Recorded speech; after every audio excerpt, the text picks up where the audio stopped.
السلام علیکم ورحمۃ اللہ وبرکاتہ۔ نحمدہ ونصلی علی رسولہ الکریم،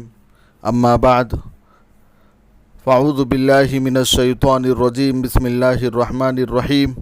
لئن شکرتم لأزیدنکم ولئن کفرتم ان عذابی لشدید۔ وقال النبی صلی اللہ علیہ وسلم الصوم جنہ ما لم یخرقها۔ صدق اللہ العظیم و صدق رسولہ النبی الکریم ونحن علی ذلک لمن الشاہدین والشاکرین۔ میرے محترم بزرگوں اور دوستوں اور عزیز ساتھیوں، یہ رمضان المبارک کا مہینہ حقیقت میں ہمارے لیے بڑی سعادتوں والا مہینہ ہے۔ جو دہاں رحمتوں والا تھا وہ اب ہم سے رخصت ہو گیا ہے اور ہم سے جدا ہو گیا ہے۔ اب دوسرے عشرے میں ہم داخل ہوئے ہیں اور یہ عشرہ اور یہ دہاں مغفرتوں والا دہاں ہے۔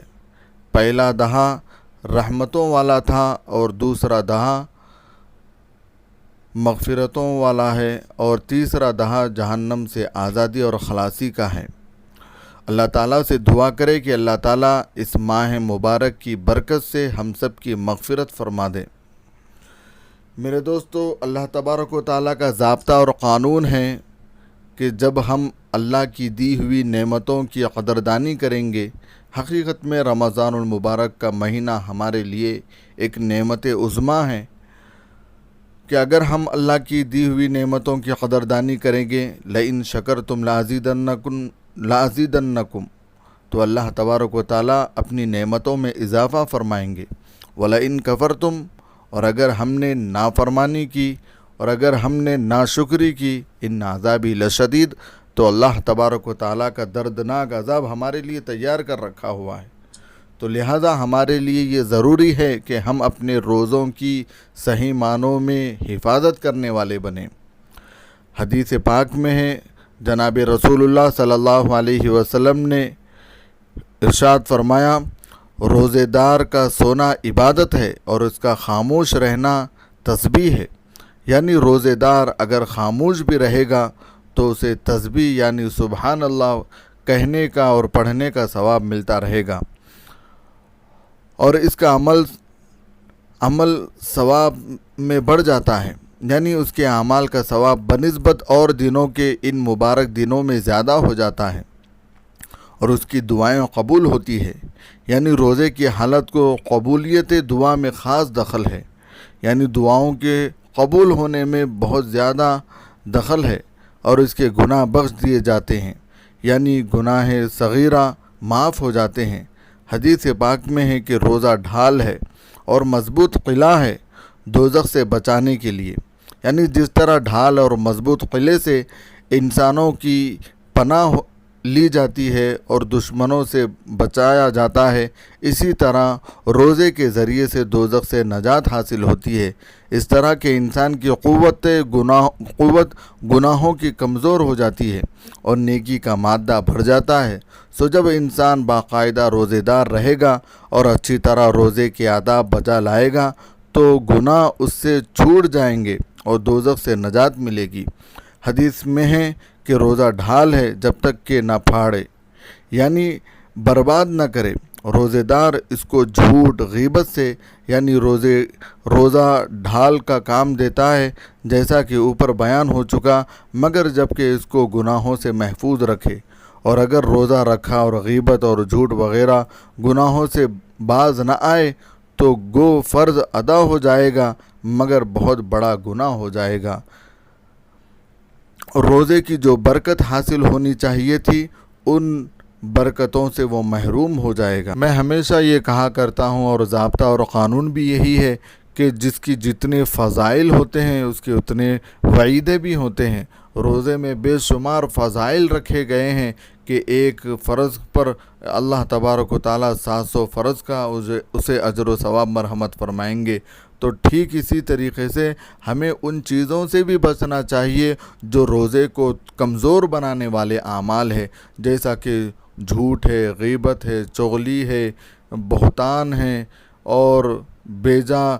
لوگوں کو ستانا ہے، اور والدین کی نافرمانی کرنا ہے، نمازوں کو چھوڑنا ہے، ہر وہ کبیرہ گناہ جو اللہ تبارک و تعالیٰ کے یہاں بجائے ثواب کے عذاب کا ذریعہ بن جاتا ہے۔ حقیقت میں رمضان المبارک کا مہینہ خود احتسابی کا مہینہ ہے، جو 11 مہینوں کی لغزشوں سے بھری زندگیوں کا تدارک ہو سکے یہ ایک مہینے کے ذریعے سے، تاکہ ہم ایسے تیار ہوں کہ آنے والے 11 مہینے اللہ تبارک و تعالیٰ کی مرضی کے مطابق اپنی زندگی گزارنے والے بن سکے۔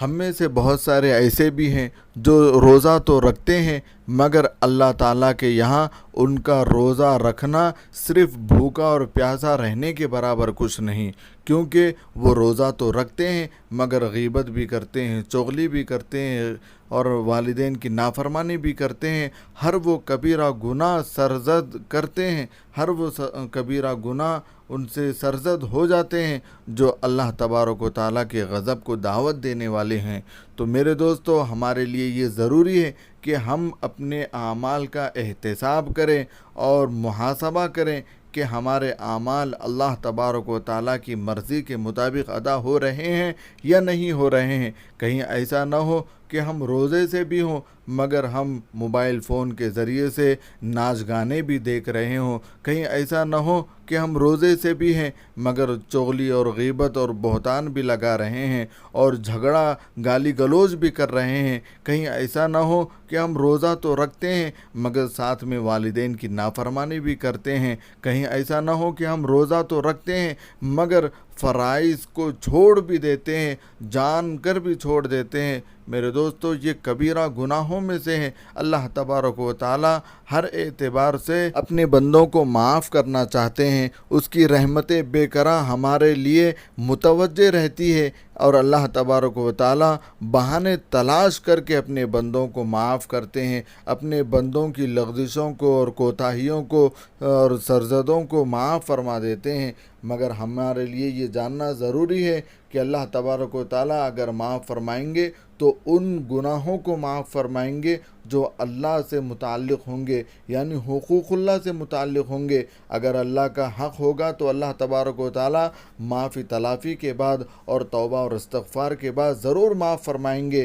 مگر حقوق العباد ایک ایسا جرم ہے جو اللہ تبارک و تعالیٰ کبھی معاف نہیں فرمائیں گے اس وقت تک جب تک کہ اپنے بھائی سے معافی تلافی نہ کر لے، اس وقت تک جس کو تم نے گالی دی ہے، اس وقت تک جب تک جس کو تم نے ظلم و ستم کا نشانہ بنایا ہو، اور اس وقت جب تک کہ تم نے اس کے دل کو ٹھیس پہنچائی ہو، معافی نہ طلب کر لے، اللہ کبھی معاف نہیں فرمائیں گے۔ تو ہمارے لیے یہ ضروری ہے کہ ہم اگر کبیرہ گناہ ایسے کریں جو حقوق العباد سے متعلق ہوں تو سب سے پہلے ہم اس سے معافی تلافی کریں اور پھر اس کے بعد اللہ سے معافی طلب کریں، اللہ سے توبہ اور استغفار کریں اور پھر آئندہ ایسا عمل نہ کرنے کا عزم اور ارادے کے ساتھ توبہ اور استغفار کرنے والے بنیں۔ ایک بات کا جاننا ہمارے لیے ضروری ہے کہ جس طرح ہم روزے سے ہیں ٹھیک اسی طریقے سے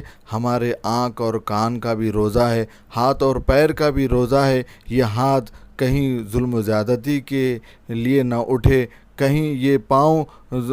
اللہ کی بغاوت کے لیے اور اللہ کی نافرمانی کے لیے نہ چلے، کہیں یہ آنکھ اللہ کے خلاف میں دیکھنے والی نہ بنے اور ایسے گناہوں کی طرف نہ دیکھنے والی بنے جو اللہ تبارک و تعالیٰ کو ناپسندیدہ ہو۔ تو میرے دوستو، جس طرح